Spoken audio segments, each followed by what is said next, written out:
Hello, I am Optimus Prime. The following video will be in French. Please enjoy.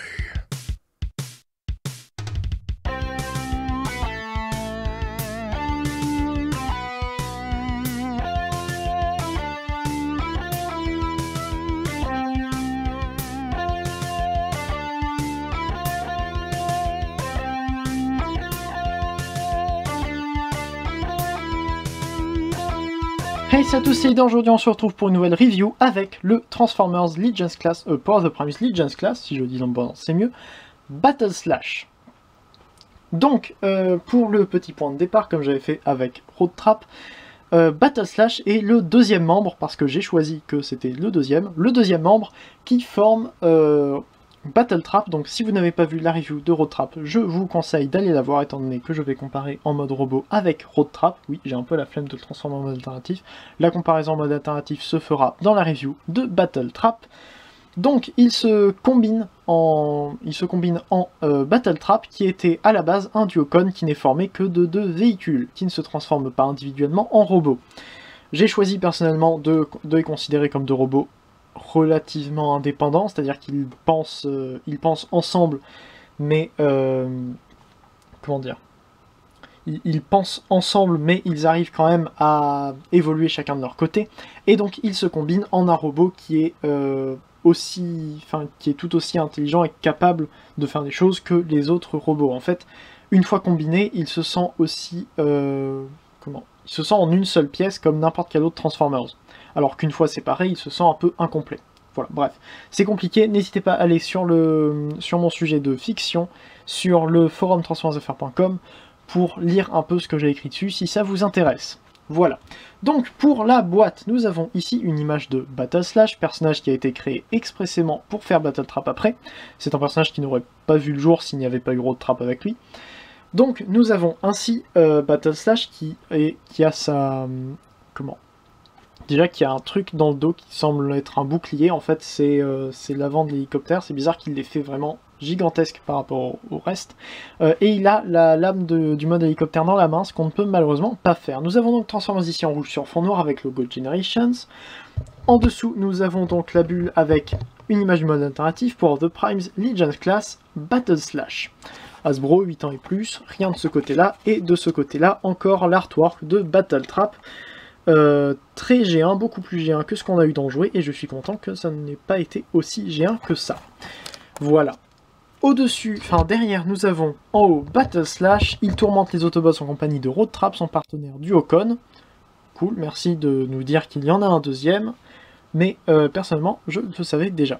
18 étapes de transformation, ce qui est bien sympathique. Des couleurs ici qui ne correspondent pas vraiment à ce qu'on aura en vrai. Le violet est beaucoup plus rose que ce qu'on a en vrai. J'adore le violet de ce Battle Slash. Et donc ici, intégration de Prime Master avec Alpha Trion que je n'ai pas. Voilà. On peut donc passer à ce qu'il y a dans la boîte, avec donc le jouet, mais avant la carte. Avec donc le même artwork de Battle Slash. Et ici, nous avons Solus Battle Slash, fabrique des pales d'hélicoptères qui fonctionnent dans le vide de l'espace. Alors, autant Road Trap, c'était projette son esprit à travers l'espace pour voler les secrets des Autobots. Bon, ça peut être très utile, mais je pense que ça peut aussi s'appeler Internet, maintenant que j'y réfléchis. Ouais, il va juste rechercher ailleurs, donc oui, ça peut s'appeler Internet. Autant ici, j'ai envie de savoir comment il fait. Parce que les pales d'hélicoptères fonctionnent un petit peu avec l'air, et il n'y a pas d'air dans l'espace à part dans Star Wars. Puisque l'air, pour ceux qui ne le savent pas, c'est grâce à l'air qu'on arrive à entendre des sons, et donc s'il n'y a pas d'air, il n'y a pas de son. Or dans Star Wars, il y a du son tant qu'il y a de l'air dans l'espace dans Star Wars, ou alors autre chose qui ressemble. Mais donc, fabrique des pales d'hélicoptères qui fonctionnent dans le vide de l'espace, c'est quelque chose que j'aimerais connaître. Franchement, faut que je demande à ce Battle Slash de me donner son secret, parce que avec ça je pense que je vais gagner très gros. Donc nous avons ici Battle Slash en mode alternatif. C'est un hélicoptère qui n'est pas forcément le plus réussi, mais que je trouve franchement très sympathique. Donc un hélicoptère blanc avec quelques détails noirs et bleus, ainsi que du rouge et du violet. Donc on a à l'avant déjà un énorme trou, il y a une compagnie tierce qui a fait en sorte qu'on puisse mettre une arme à l'intérieur, chose que je trouve vraiment très sympa, c'est très bien pensé. Malheureusement il ne vient avec aucune arme, c'est sûr que avoir une arme qui aurait pu se mettre à l'intérieur, ça aurait été franchement une excellente idée, étant donné que ce port est le port pour le mode combiné. Voilà, donc c'est un peu bête de l'avoir directement visible comme ceci. Mais bon, donc un hélicoptère, on a ici, les petites ailes, là, pourquoi pas, donc blanches qui finissent par être noires, c'est peut-être un petit défaut, mais c'est pas non plus très grave, ça ne me dérange pas. Nous avons du rouge sur les côtés, du bleu un peu métallisé ici, et un magnifique logo Decepticon métallisé. Autant sur Road Trap, le logo Decepticon, c'est juste un logo blanc tout bête, ici, le logo est avec un tour noir et donc violet métallisé, et je trouve qu'il est absolument magnifique. La couleur est superbe. Voilà, je parle pas très souvent des couleurs que j'affectionne ou pas. Ici, je trouve que ça donne vraiment très bien. Pour continuer sur les détails, nous avons aussi des touches de violet ici. Alors le violet, je trouve qu'il est lui aussi très joli. C'est un violet différent de là, il est plus foncé, mais je trouve qu'il est quand même très bien. Des sortes de fin d'aération ici, que je trouve aussi très sympa. Bon, l'hélice ici qui n'est pas très haute par rapport au cockpit, ce qui fait que si le cockpit est ouvert, ça va être très compliqué pour que quelqu'un sorte si jamais les... Enfin déjà le cockpit ne peut pas s'ouvrir tant que les pales tournent. C'est normal sur un hélicoptère, vous me direz. Mais bon, c'est très proche, c'est peut-être un peu dommage. Voilà, donc on a la fin ici. Là on a quelques creux, bon ça me dérange pas trop, on en a ici aussi, bon c'est pas très grave. La queue ici qui est pas forcément très épaisse mais très large, c'est un peu dommage. Et ici donc des trucs bleus. Bon, on verra plus tard que c'est les mains de Battle Slash, mais donc des pièces bleues, c'est les mains de Battle Trap, c'est un peu dommage. Et donc ici, l'hélice arrière, que je trouve très sympathique, étant donné qu'on a une impression qu'il y a beaucoup plus de pales, alors qu'il n'y en a que 4 de chaque côté.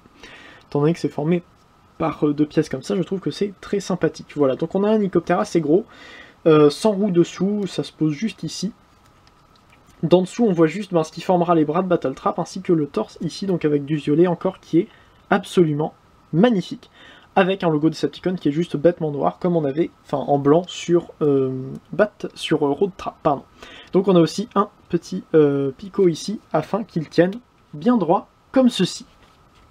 Et donc sur cet hélicoptère, on peut évidemment mettre aussi un Prime Master. Alors, j'y ai pas pensé à le dire pendant la review de Road Trap, mais donc l'intégration des Prime Master a été un peu faite à l'arrache ici. Enfin, j'en ai parlé sans le dire.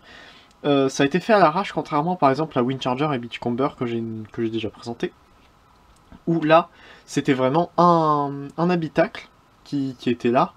En même temps, les modes alternatifs étaient déjà un peu plus... Les modes alternatifs et la transformation étaient plus propices à mettre un Prime Master à l'intérieur, mettre un habitacle ouvert, enfin un habitacle mais avec assez de place. Ici on n'a pas de place du tout étant donné qu'il y a beaucoup de pièces qui bougent au final et que les 2 robots sont pleins de pièces simplement pour le mode Battle Trap. Donc pour l'intégration du mode du Prime Master, il suffit de le faire s'asseoir mais comme ceci, ce qui doit déjà être très inconfortable, et de venir le positionner sur les 2 picots qui sont juste ici. Donc, comme ceci. Et nous avons le siège le plus dangereux du monde. Alors là, même, ça touche. Voilà, donc, vous voyez que ça touche ici. Donc, voilà, à mon avis, il vaudrait mieux éviter d'utiliser Battle Slash en mode hélicoptère. Ça peut être quand même très très dangereux. Pour la comparaison avec un Legions, donc en mode alternatif, voici à côté de Windcharger, il fait à peu près la même largeur, à peine plus large, mais c'est bien à cause de ces petites pièces là. Aussi long, enfin à peine plus long, mais c'est pareil à cause de la queue à l'arrière, et pas forcément beaucoup plus haut, il n'y a que l'hélice qui ne touche pas en fait le toit. Donc voilà, ça reste de la même taille, hein. C'est pas non plus eux deux, avec Road Trap, ils ne sont pas non plus extrêmement grands par rapport à un Legions. Voilà, ils restent relativement massifs, mais pas non plus démesurés.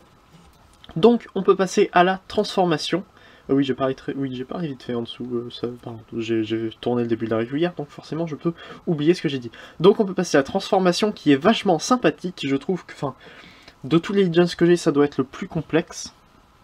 C'est quelque chose qui me plaît bien. Donc la transformation en mode Battle Slash, donc en mode robot simple. On va commencer par prendre donc les pièces qui sont à l'arrière et venir les détacher de ce picot qui rentre à l'intérieur ici. Donc il suffit de tirer comme ceci, voilà, ainsi. Une fois que ça c'est détaché, on peut venir détacher ça comme ceci et venir soulever légèrement le cockpit comme ceci, voilà, donc on peut le soulever entièrement, ce qui va nous permettre d'étirer ces pièces-là comme ça entièrement sur le côté. Voilà, donc ça fait venir aussi les ailes noires ici. On peut ramener ça en dessous complètement. Excusez-moi. On vient refermer cette pièce-là ici et on vient détacher ça comme ceci, ainsi. Ensuite, on a donc deux axes ici. Enfin, déjà, on va prendre cette pièce-là, à l'avant, le connecteur, et on va la ramener vers le haut, ainsi. On vient prendre donc ces pièces-là et on les ramène entièrement vers le bas, comme ceci, pareil là, comme ça. Et donc, on peut venir clipser les deux ensemble.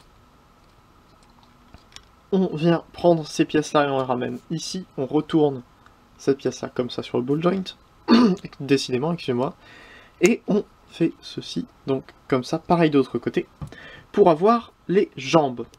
Donc ensuite, au niveau des bras, on prend donc la pièce qui est ici avec les bras là, on ramène vers l'avant, et on peut voir la tête que l'on va sortir, pour ramener ensuite juste la pièce bêtement comme ceci. Ça va venir, en fait, il y a deux petits picots ici, qui vont venir se mettre à l'intérieur là, voilà, comme ça. On n'oublie pas de prendre donc ces pièces-là, les pièces qui faisaient les aérations, avec donc là où étaient les lisses, on ramène entièrement comme ceci, pareil d'autre côté, comme ça. Et c'est là qu'on a une étape qui est, je trouve, assez sympathique. On a donc le ball joint qui est là, mais on va le faire passer complètement de l'autre côté sur cet axe ici, avec le pivot métallique comme ça.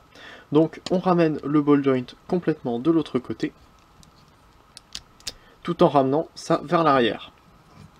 Donc comme ceci, on retourne le bras, on le met dans l'alignement, et donc on a un trou ici, on a un tab là, on va pouvoir ouvrir ça pour pouvoir clipser comme ça. Donc pareil de l'autre côté, c'est plus simple à faire quand il n'y a pas les lisses, donc il vaut mieux mettre comme ça dans l'alignement un peu de l'aile, pour ramener entièrement comme ceci de l'autre côté, on ramène ça ainsi, et on vient le clipser, comme ça. Ensuite on ramène vers le bas et on remet le bras dans l'alignement. Et Battle Slash est en mode robot.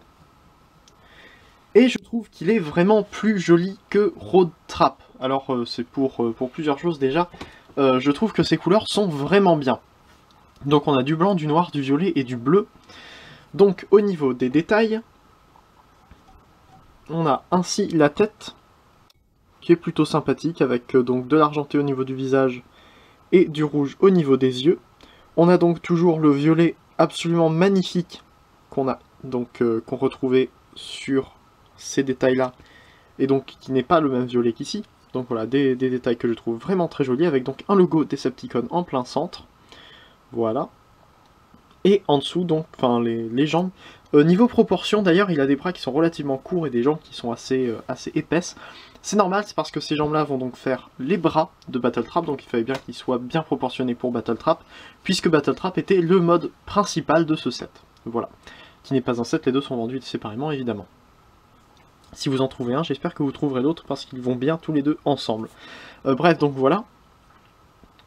Avec les demi-hélices ici, ce qui est plutôt sympathique, ça donne un peu de...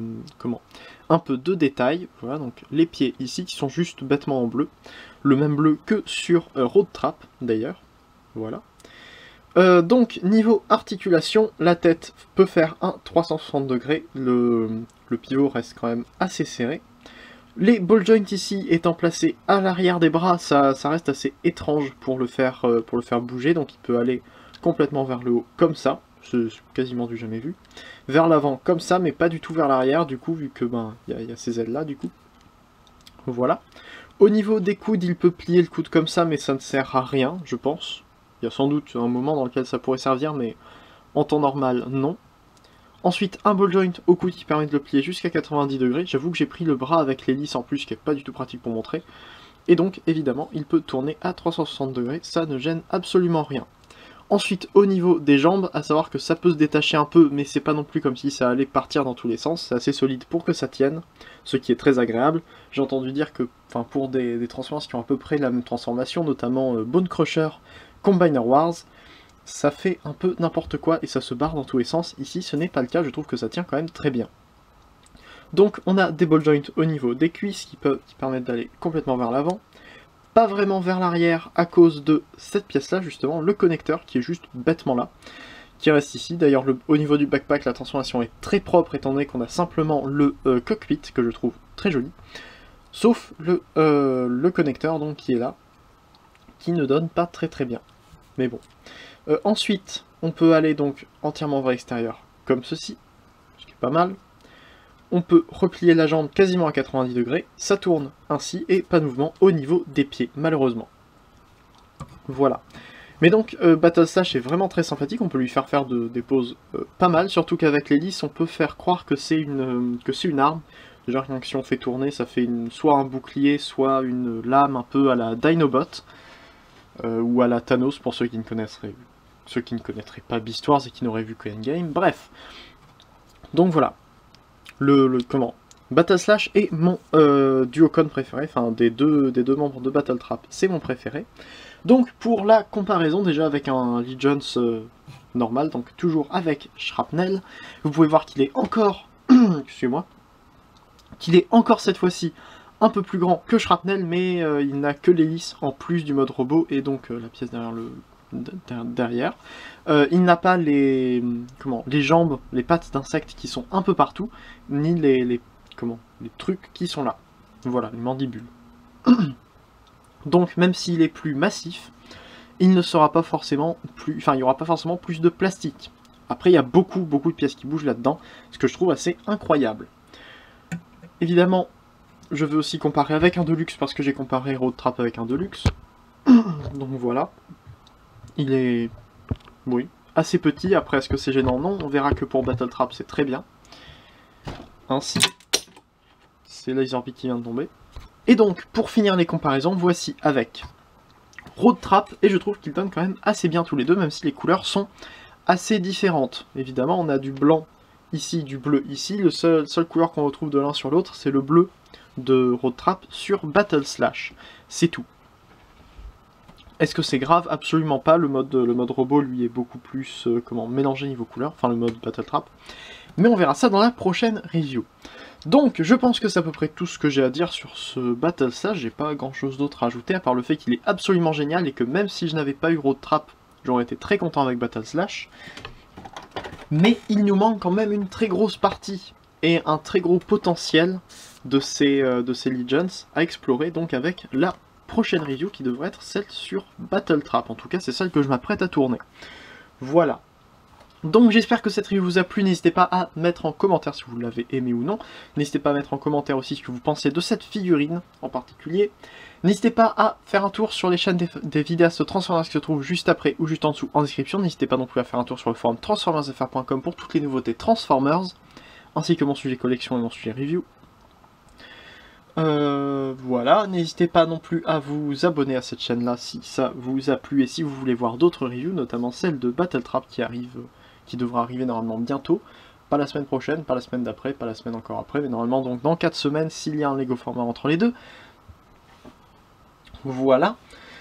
Et je pense que c'est tout ce que j'avais à dire sur cette review. C'était Leader, Fanformer un jour, Fanformer toujours, allez salut.